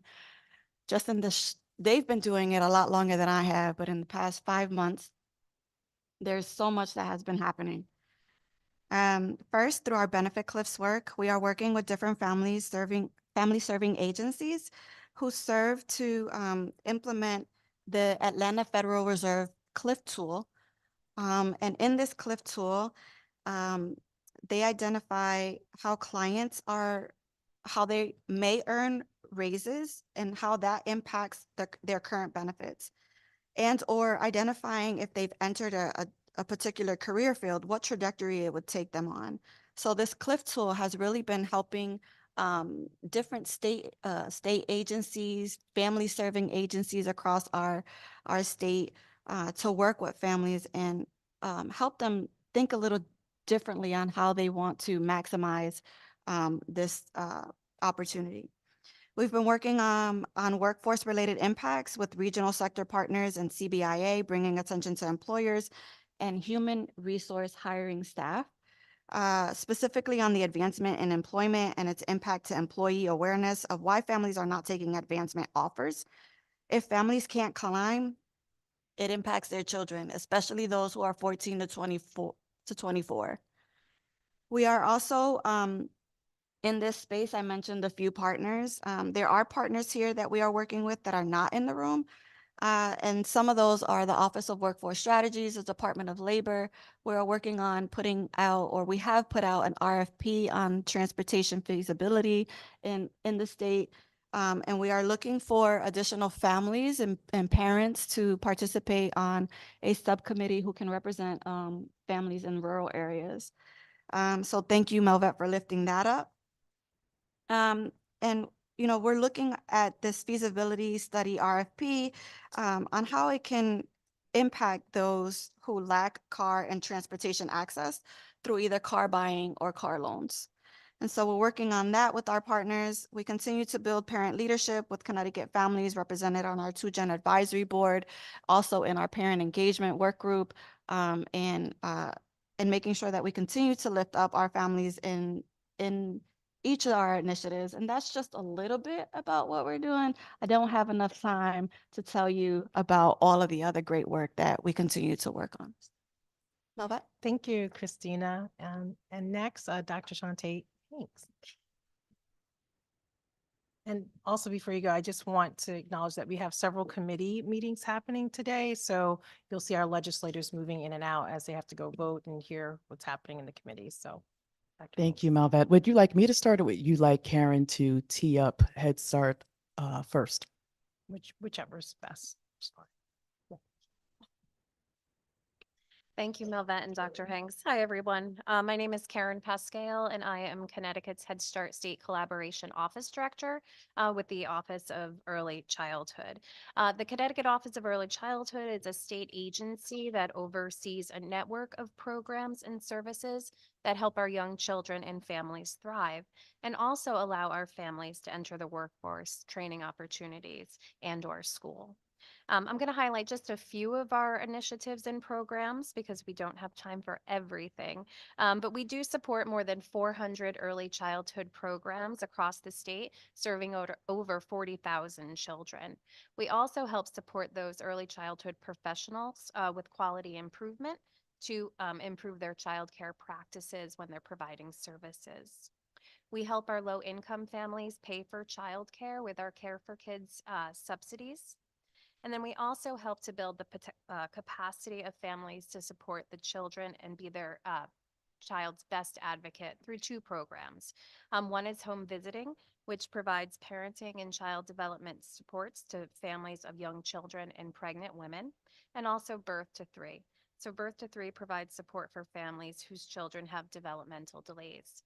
And I wouldn't want to forget the work that Joshua shared of our parent cabinet. So thank you, Joshua. So many of you may know Head Start funding flows directly from the federal government to the local level. So collaboration offices exist to help connect programs to state systems and services to better serve children and families. So I'm just going to set the stage for Dr. Hanks to share on Head Start on housing. So across Connecticut, there are 23 Head Start and Early Head Start programs. We are serving infants and toddlers through Early Head Start and also preschool age children through Head Start.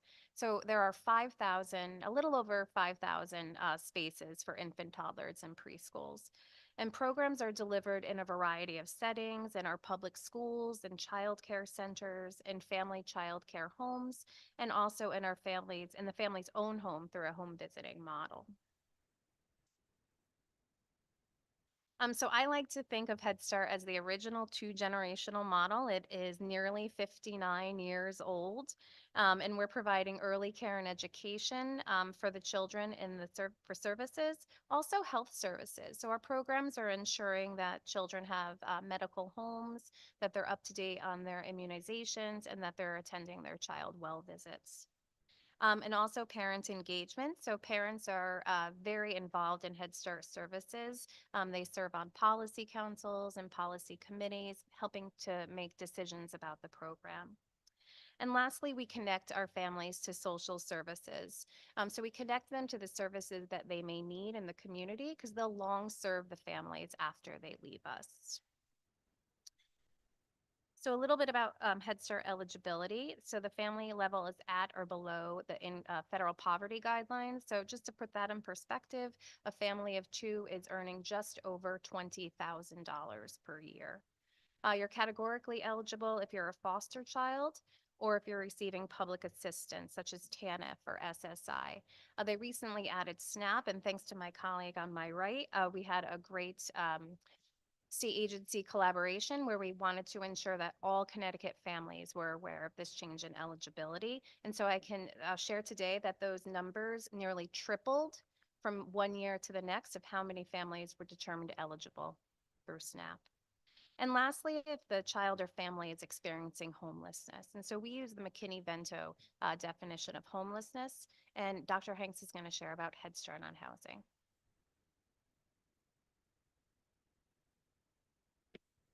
Thank you, Karen. See, she teased me up and then I just, drive it home. So first of all, thank you for the invitation to be a part of this forum. I'm grateful for every opportunity that I have to speak about Head Start on housing. HSOH is a partnership with the Department of Housing, the Office of Early Childhood, and the Department of Education. It was launched as a pilot in 2022. We moved into a full program in 2023, just a year ago. HSOH, it's a statewide program where we work in partnership with federally awarded Head Start and Early Head Start grantees throughout the state. Throughout this program, we provide permanent housing to children and families experiencing homelessness or unstable housing with the use of housing choice vouchers, better known as Section 8 vouchers. We are able to follow both HUD and McKinney-Vento's definition of homelessness, which allows us to operate under a broader definition of homelessness. Since we launched the program, we have housed 80 families, 172 children. Of those 172 children, 132 are Head Start and Early Head Start children, which means 0 to 6 years old, and 40 McKinney-Vento age children, which are grades K through 12. What I'd like to say is that we can feed two birds with one seed with this program because we can also provide that housing for not only the children that are in Head Start and Early Head Start, but their siblings as well. Providing housing choice vouchers to Head Start children and their families experiencing homelessness or unstable housing in Connecticut can have a significant impact. By offering this assistance, we can address the critical need of stable and affordable housing, which is essential for the well-being and development of children and families. As we know, housing is a foundation in which we all need. To answer the question of the impact your innovation is having or is experiencing to have in the future, well, at HSOH, we are breaking the cycle of homelessness. By providing this housing assistance to families experiencing homelessness and unstable housing, we can help break this cycle by creating pathways to self-sufficiency, enabling families to regain stability, and work towards long-term housing stability and economic independence. Janine's story resonated with me, and I can tell others because they've mentioned that this afternoon.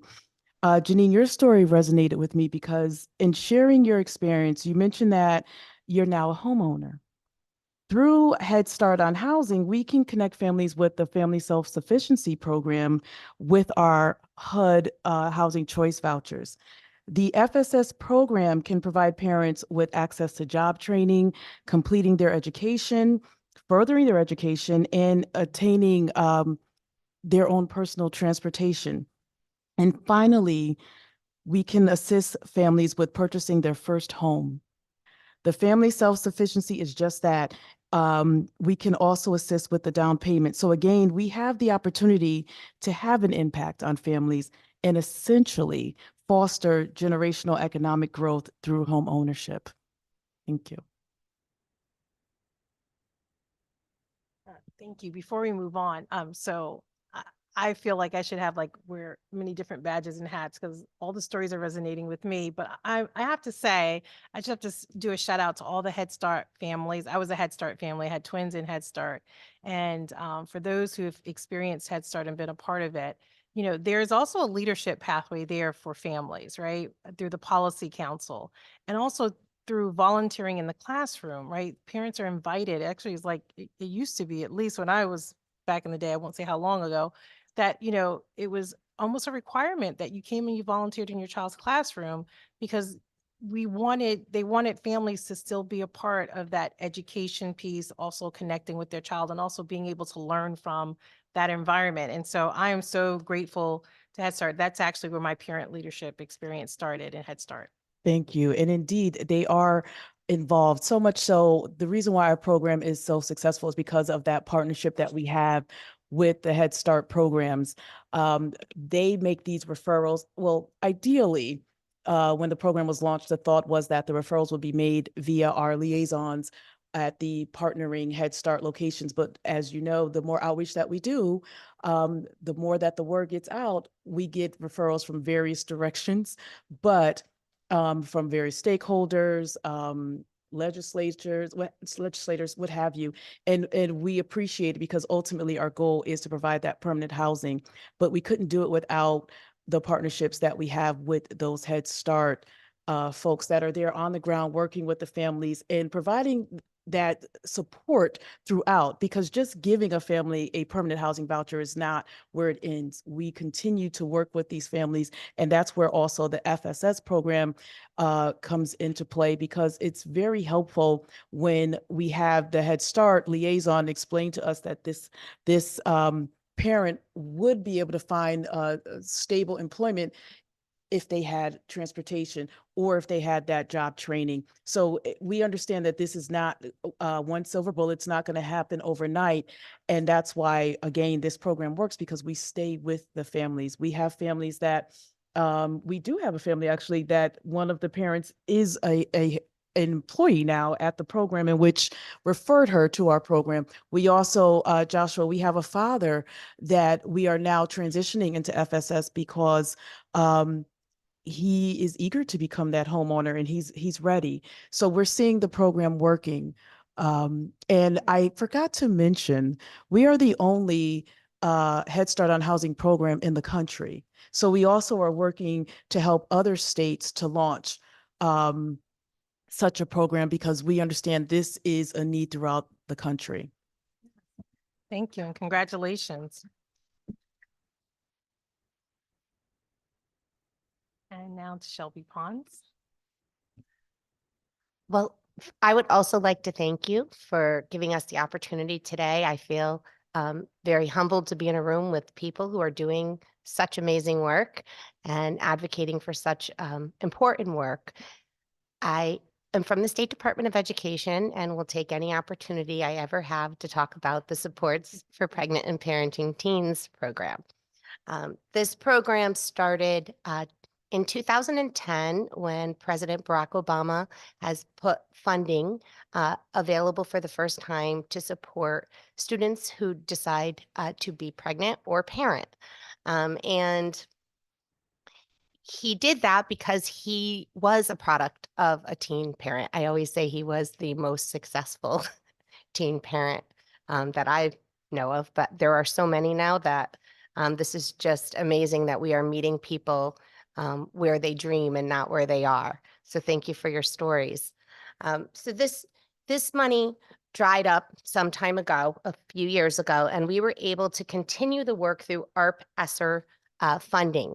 We have $2.4 million currently supporting 2 years of supporting pregnant and parenting teens in the 6 school districts that have the highest teen pregnancy and school dropout rates.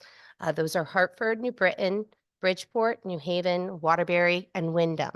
We do not only serve those towns, we serve surrounding towns as well. We are not only school-based, we are community-based as well. So we partner with the community-based organizations in those towns and surrounding towns. And we have 3 goals. We aim to improve the health and social outcomes for our pregnant and parenting population, as well as their children. We aim to assist in increasing school attendance and graduation for our population. And we also aim to promote healthy childhood care, early childhood care, and early childhood education. We do this by supporting a team of professionals to work, and some are school-based, some are community-based, because we know, we have to meet students where they are in their journey and engage them and find the right path. Our logo is when every student matters, the possibilities are endless. And so those professionals include social worker, registered nurse, home visitor for males and females, and we also hire, we partner with home visitation organizations that have male-specific home visitors, outreach workers for recruitment, and tutors to support the academic piece. We have tested this model, and it's now called an evidence-based model of core services, and it includes 8 different core services. The first is flexible quality schooling. So it's not a one size fits all. You don't have to fit in a box. We're going to figure out what is the best pathway for you to get your high school degree. Case management and family support is the second. The third, referrals to health services. 4 is quality childcare for children. The 5th is parenting and life skill education and support services, including home visiting. The 6th is father involvement services and supports. The 7th is family engagement. And the 8th is links to higher education and workforce development. So with all of these amazing things that we have in place, we have some really good success rates. We, over the past 10 plus years, have had higher graduation rates of our teen parents than the graduation rate of the school that they are in. And so these wraparound supports and these individualized plans really produce cost-effective outcomes for our young people.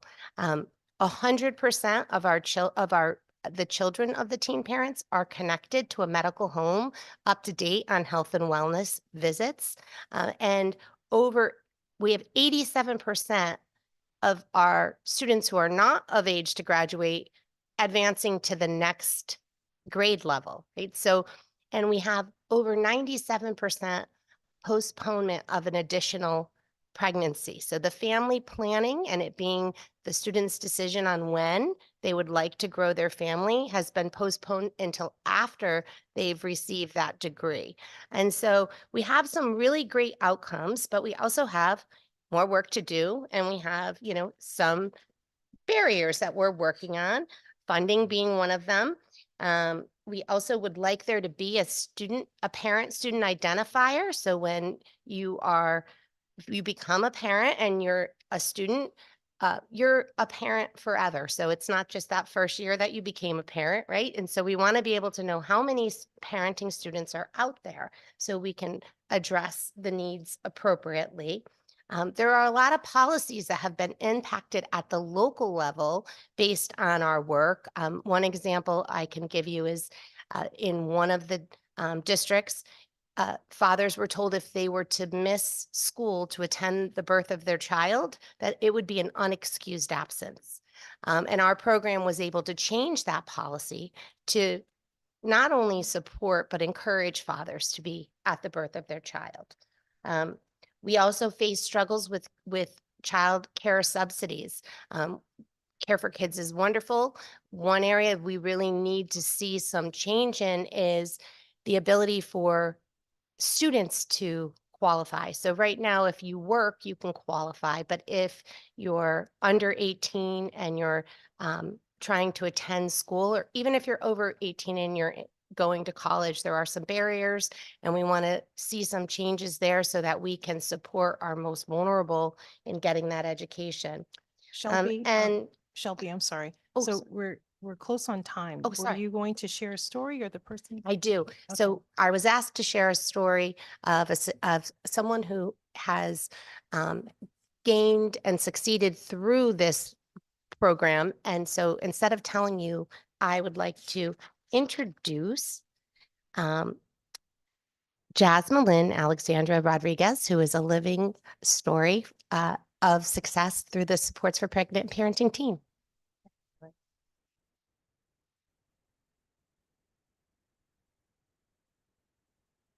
Hello. Jasmine. Can you guys hear me? Yes, we can. Okay. Well, my name is Jasmine Alexandra Rodriguez. I am a New Britain resident, born and raised. I got pregnant at 2 weeks before I turned 16, so basically 15. But I say 16. And I had a lot of family support. So I always say I was very what's the word? I guess grateful to have that because I see that a lot of the teens don't have that. So I was, blessed to have the family support, but also in the community and the school having the support for parenting and parenting teens program was what really helped me out too, because family, they can do what they can, but when it comes to the school and the system, that sometimes is uncontrollable. There's things you can't control.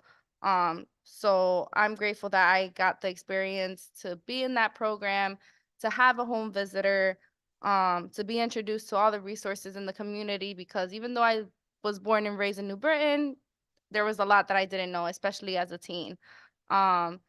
So I was able to graduate on time in 2017. And then I continued with my education at Tungstis Community College. And I always thought about teaching, got the experience, but I was just like, nope, that's not for me. So went to Human Services and I got my associates last year. Took me a while, but life comes with challenges and barriers, but there's nothing you can't get through. So now I'm actually working as the outreach liaison for the Supporting Pregnant and Parenting Teens. I also got the opportunity to be a family support provider / home visitor. So I got to have that experience, and it's just been amazing to really be behind the works and learn how it works and just continue to learn and grow, and also, learn the different lifestyles that all these teens live. I know my life story is different from hers, just like mine's is different from yours. So just understanding that and just being there for them. So I'm just grateful to be part of this team and be behind the works. Thank you so Thank much, you. Jasmine. Thank you so much. Okay. This is why we do what we do. Thank you, Jasmine. Shelby, were you finished? Okay, great. Thank you. Don't give me the mic back. I'll No, take you're not as getting it much back. time as you have to give me. We're gonna go to Ken next. Thank you. How do I follow what we just heard, right? Talk about a mic drop. Congratulations once again. You were wonderful. You were wonderful. So good afternoon. Really an honor to be here, Melvette. Thank you so much for allowing the Department of Children and Families to have a seat at the table. And to my colleagues and peers, keep your phones on and your emails active tonight. We'll be calling. Just incredible supports that we've heard about across the board that could really benefit our families. So at the Department of Children and Families, as we know, we're the state agency that becomes involved when allegations of abuse and neglect are made. And for a small number of children who cannot remain safe in their home, they come into our care and custody. And we have really developed some unique programs for what we call our transitional age youth, our older youth, to empower them. We feel that breaking the cycle, whether it's abuse or neglect or poverty or not completing your education, really starts with teaching and empowering and modeling for them how to have a voice. Our kids need a voice. And that starts with our youth sitting at, first of all, our statewide advisory council. This is a group made up of a third of parents and youth with lived expertise. And we say lived expertise deliberately because they are the experts in the work. We want to hear from them because all of our efforts are geared towards improving their lives. So they sit at the table with community providers, grassroots organizations, to advise the commissioner of the Department of Children and Families regarding policy, practice, legislation, budgets, and staffing. On a local level, then, we have what we call youth advisory boards, where in each region, our youth come together on a monthly basis and discuss life. How's education? Who needs additional support? What innovative ways are they managing through the day? What they also do then is they rise up with a statewide youth advisory board to advise directly our Commissioner Jody Hill-Lilly, on potential change initiatives. Over the years, our youth have impacted and developed a siblings bill of rights through the legislature, provided proposals to increase stipends, what additional post-secondary educational support they needed, so our youth can go to not just technical schools, but community and four-year colleges. Best ways to engage with staff, financial literacy, housing assistance. By bringing our youth together to collaborate, to ask them to develop for us new policies, new initiatives. We hear from the experts, and the experts then develop and impact our system. From that, some of our youth now have a seat at the New England Youth Coalition. This is made up of our northeastern states, where youth come together to exchange best case practices and to develop as a region new policy and legislative mandates. Some of our youth who have been the most empowered, the most successful, have actually now gone nationally. Last year, one of our youth presented at the Child Welfare League of America conference, also with former Commissioner Durantis at another national conference. And we're so excited to say one of our former Connecticut youth, Sixto Cancel, is now running a multi-million-dollar nonprofit organization that assists youth in care across the United States of America. And we are very proud of Sixto that he has Connecticut grown. As far as stipends, our youth receive stipends for their involvement. Why? Because we think, given their expertise, it is only fitting that they are then compensated for the knowledge and the expertise that they impart to us. So we are really pleased that we have systems set up for our youth voice, and we believe by empowering them to have a voice and to learn how to advocate for themselves, so many of the doors that we heard today that are difficult to open, they now have the tools to open for themselves, which is going to lead to even greater success than they could even imagine. And to steal what Melvette said, not just meet them where they are, but meet them where they dream to be. Thank you, Ken. That's exciting. I heard some ahas and ohs in the room. There were things there we didn't even know what was happening. But I know that DCF is also doing a lot of great work, and we see it on the punitive side, right? That's all people can see, but we really want to elevate and highlight the good things that are happening. Also, that's Janine's quote, meet people where they dream. So I There just you go. want to put that. There you go, Janine. Thank you. I'm always going to say her name with it. So thank you so much, Ken. And then going to our good friend here, Dan.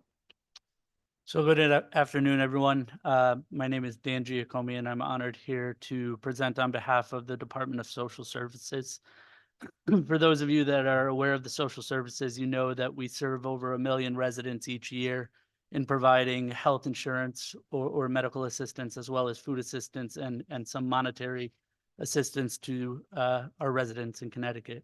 And while that in itself is a tremendous lift, I oftentimes like to speak on some of the lesser known areas that we serve or that we provide services. When I think of that, I think of our fatherhood initiative that meets with dads where they're at, or expectant dads, to ensure that they have the tools needed to survive and be a productive member of the family unit. I think of our SNAP Nutrition and Education program, which provides healthy eating or healthy activities for individuals throughout their life cycle, whether it's youth, young adults, or the elderly. I think of our SNAP Employment and Training program, which provides workforce training and job retention services to individuals receiving SNAP benefits that are not on TANF assistance each year. And those themselves help individuals. But what I also wanted to talk a little bit about today are some of the initiatives within the last year or so that we've been able to implement or are implementing to assist individuals, not only through ensuring that they have the medical assistance or monetary assistance, but also are able to build up wealth for themselves and their families. I start with January 1st of this year, which is when we implemented continuous coverage for children under the age of 19 in both our Medicaid and CHIP programs, which means that once on Medicaid, or CHIP, excuse me, they're guaranteed to continue these services for at least a year unless they meet a very limited group of exceptions, such as moving out of state or requesting that the coverage itself be terminated. I think of April 1st in our cash program where we increased our time limit for our Jobs First participants from 21 months up to 36 months, as well as implementing an earned income disregard, which allows these individuals that once they're receiving TFA benefits to, if they were to increase their income or to get a new job, to make earnings up to 230% of the FPL in order to continue receiving these benefits. For a good portion of them, up to 170% of FPL, they'd see no reduction in benefits. And then from 171 to 230, they would only see a 20% reduction in benefits, which allows these individuals to continue working to build up a nest egg per se, and not fear losing their TFA benefits that they receive through DSS. And in doing so, we realized we also had to increase the asset limit for these individuals, because as they built that nest egg, we didn't want to also cut them off because their assets have increased. So what we did in that same sense was double the asset limits for these individuals from $3,000 up to $6,000, with some disregards for cars and things of that nature that we know that they would need to continue to receive their employment or to be able to get to their job. I think to what we're about to do come July 1st, which is increase our state-funded Husky assistance for children that were 0 through 12 up to age 15. So adding an additional 3 years of coverage for individuals, which has already served around 10,000 children that are eligible for Husky services but are not receiving it because of their citizenship status. Those individuals that are able to receive the care that they need regardless of the fact of how they came to this state, as well as state Husky services for our prenatal and postpartum individuals, soon to be parents or new parents, again, allowing at this point up to 4,000 individuals. And as we increase that, more coming in July. And I think too, some of the work we did, as Karen mentioned, on the SNAP side, increasing our gross income limit from 185% to 200% FPL, allowing more individuals to receive those services, and then allowing them to have access to other services such as Head Start or the WIC program. And some of the other services or programs we're about to do that I believe some of our representatives from the commission will be speaking on, such as the summer EBT program. Yes. Thank you. Thank you so much. That's a lot happening. I think one of my most favorite things is the Fatherhood Initiative. And so glad that you led with that. So we are going to move into just a few quick words as our former executive director of the Commission on Women, Children, Seniors, Equity, and Opportunity used to say, exalt brevity. And so I'm going to encourage my commission colleagues to do just that. We're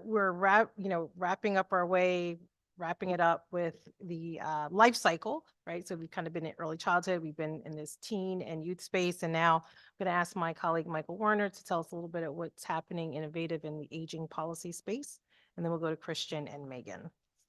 Thank you very much, Milvet. And to tag our former executive director back into, we like to take an asset-based approach here at the commission, and part of that involves uncovering different existing programs that are around the state that there's not a lot of awareness about.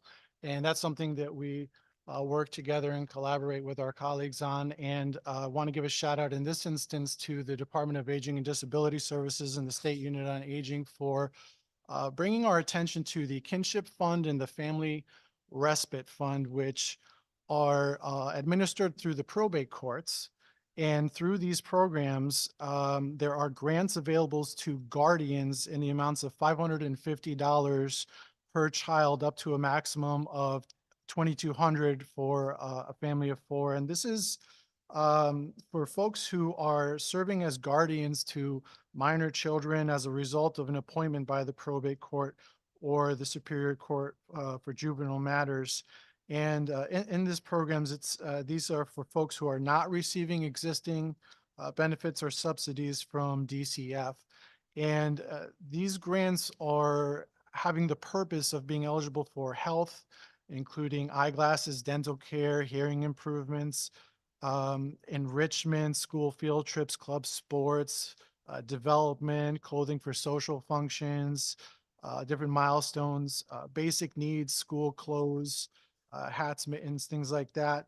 And then the respite fund is available to be used for housing, rent, mortgage, food, transportation, clothing, education, tuition, books, childcare, and spending allowances. And it's innovative programs like this that are really wonderful to be highlighted in a program like we're doing today. And I just want to mention, as it's happening concurrently, there's a couple bills in the legislature, 5296, 5001, that also involve innovative family caregiving, which is having this more growing recognition of importance in this state. And those are currently before appropriations. So any legislators listening, please keep those bills as intact as possible. I really appreciate the opportunity, and thank you. Thank you so much again for the opportunity to be here. My name is Christian Duborg. I am the new Food and Nutrition Policy Analyst here at the Commission. And to start with new innovations, since both myself and the position have only been around for a little over 2 months, I wanted to start by recognizing the innovative nature of the legislature in creating this position. So during the session last year, the legislature, recognizing the importance of access to food and, more importantly, nutritious food, created this position whose primary task is to improve the affordability and the access of nutritious food for every community in the state of Connecticut. And to keep it really high level, there are 3 broad ways I'm supposed to do that. The first being assisting in collaboration and coordination. As today is proof of, there are so many amazing things already happening in this state. And I'm supposed to, in any way I can, help connect all those amazing things that are already happening to resources, to opportunities, and most importantly, to each other, to maximize that impact, as well as elevating the voices and the experiences, and where, to steal the line again, where communities dream to be, share that with the legislature. And on the flip side, elevate and provide public information on projects from the government and from the legislature, so that communities are aware of all the resources that are available to them. And on that, I know I don't have a ton of time, but I wanted to briefly shout out 3 really important programs that are brand new or have recently been implemented. The first is to the really incredible program that the Department of Social Services is unrolling, called Summer EBT, which is basically to provide an extra $40 per eligible child per month during those summer months, to make sure that there is no cutoff in ability to provide food for children during those months when they're not in school. The second is, as of last week, the USDA released new guidelines to provide more options for what can be purchased with WIC benefits, so that families can craft their purchases to meet their needs and their preferences. And then finally, a USDA rule from last year that expanded the community eligibility provision for schools, basically expanding the number of schools in Connecticut and nationwide that can make school breakfast and lunch free to all of their students, and while receiving some reimbursement from the federal government.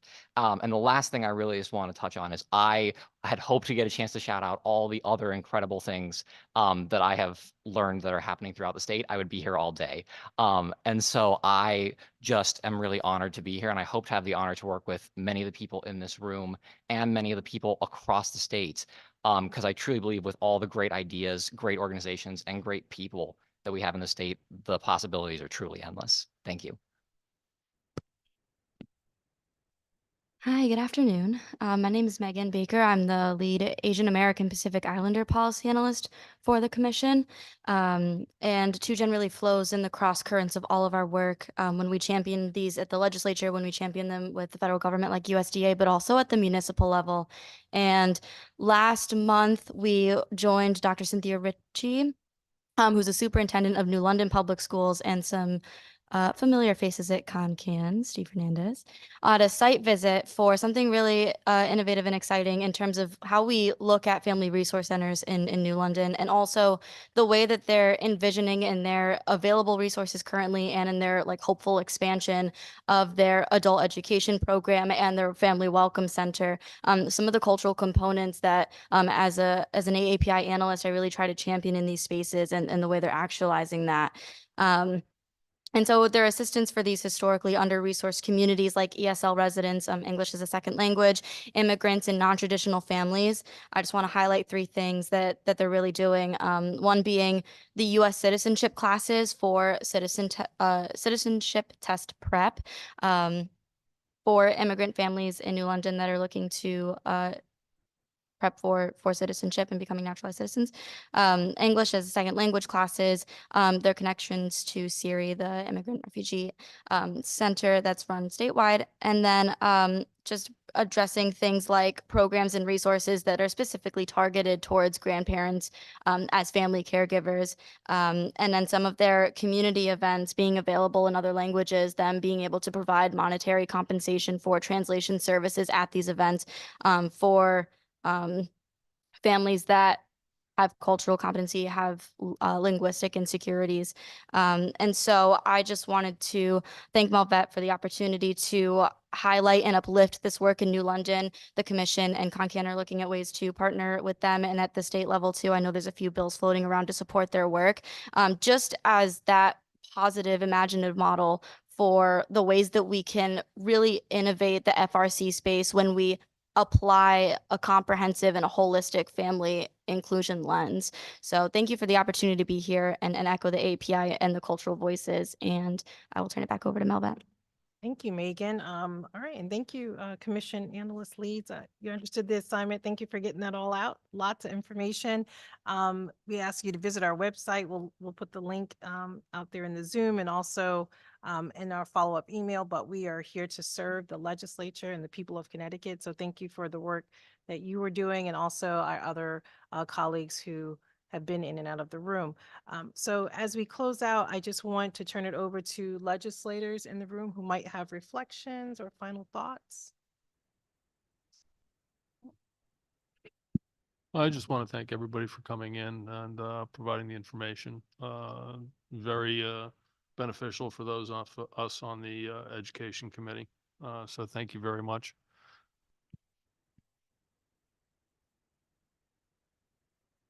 I just want to thank all of you for taking so much time today to come up here and share your stories and the work you're doing. It's what shapes what we do up here, and we really need you to be the leaders in this and let us know what we can do to help you to become more successful and grow these programs so more of our families can benefit. So again, thank you so much for all your time and hard work. So I want to applaud you all. I was the chair of Human Services for 8 years, and I listened to story after story after story. It is so wonderful for me to sit here. It's been 10 years. I didn't realize it had been 10 years until someone said how long this has been. We've been doing this, to know that it continues on and we're building, bringing new people to the table, and really working toward making Connecticut a better place for parents and for young people. I just said to Melvet, the 2 young people who spoke, I'm really impressed to see you all come in and be a part of this. That's what it's about. It's about bringing those young voices to the table, new knowledge, new ideas. I'm telling you, I am so impressed, and I feel as though no matter how much work there is to be done, there are people in the field who are willing to do that work. And I just want to say from the bottom of my heart, I truly thank you all for working together and making this a reality for so many families who are in need in Connecticut. So thank you all. And I just want to acknowledge all of our panelists today. Thank you so much for bringing your good energy, your ideas, your innovation, and the initiatives. I also want to acknowledge my colleague, Dr. Judy Carson from the State Department of Education, who is a partner in this work of family leadership and family engagement. And she's very well known throughout the country for her work. Also our commission, one of our commission board chairs, Alan Tan is in the room. And so we thank you for your support as well. And thank you. We are going to now close our forum.